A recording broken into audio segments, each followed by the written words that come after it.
Hello, Miling TV Fan. This is Miling po. Kamusta po sila? Ano po ang inyong ginagawa? Sana nasa mabuti silang kalagayan. Tayo po ay nasa ating patio. Busy po tayo. At natanggap po natin ang ating items. At tayo po yung repotting. So ito na po yung ating succulent soil. Ito na po ang ating pang cactus succulent. At ito po ang ating items na maganda. Ang kaliit-liit, o diba? Ngayon lang ako nakakita ng ganyan. So, ang pangalan po niya is Astrophytum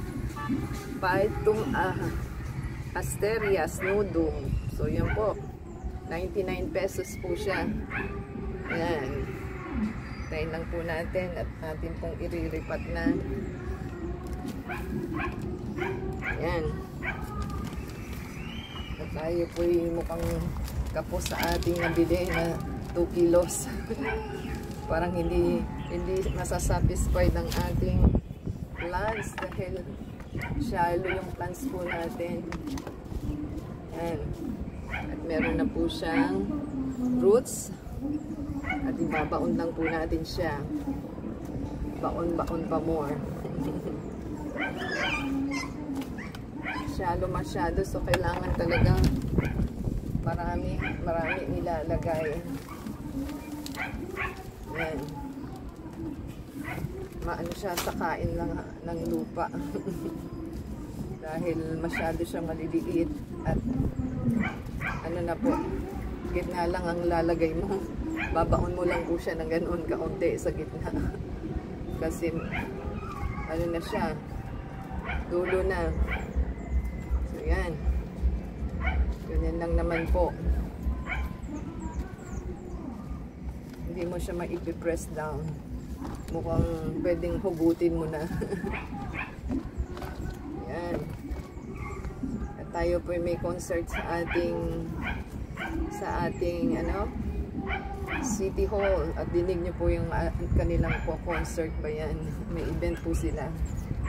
Dahil nasa patio po tayo, dinig na dinig. So yan po ang ating items na ating itinanim. Hello ha. Yan. Parang naka-ano lang po siya sa shallow. Nasa ibabaw lang po. Sana magtuloy-tuloy ang roots niya. Yan, special siya. Dahil mag-isa lang.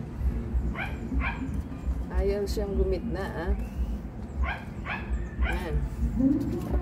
Pati aso maingay, di ba? Powerful.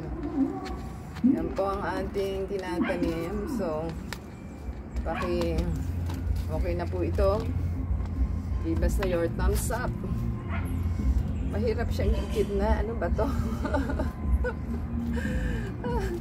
Mahirap siyang igitna. Ginigitna mo parang wala siya sa gitna. Hindi natin mapasaayos ang ating tinatanim dahil kailangan nasa gitna lang siya. So wala po tayong magagawa kasi yung yung gitna niya is parang hindi natin makuha yung gitna.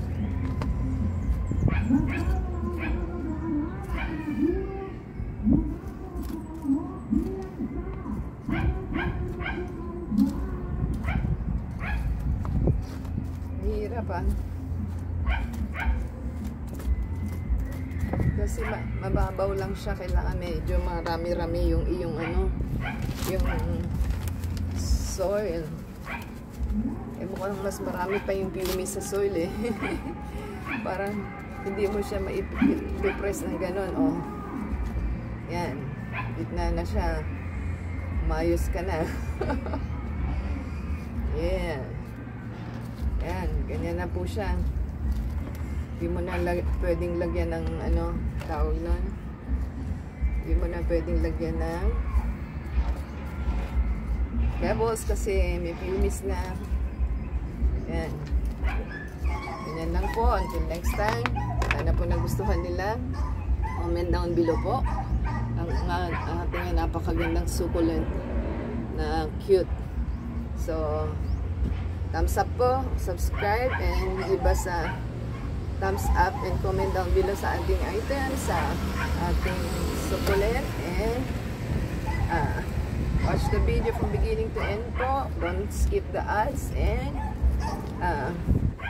watch po from beginning to end. Until next time po, sana nagustuhan nilang ating repotting na ating bagong collection. Until next time, God bless everyone. Ciao!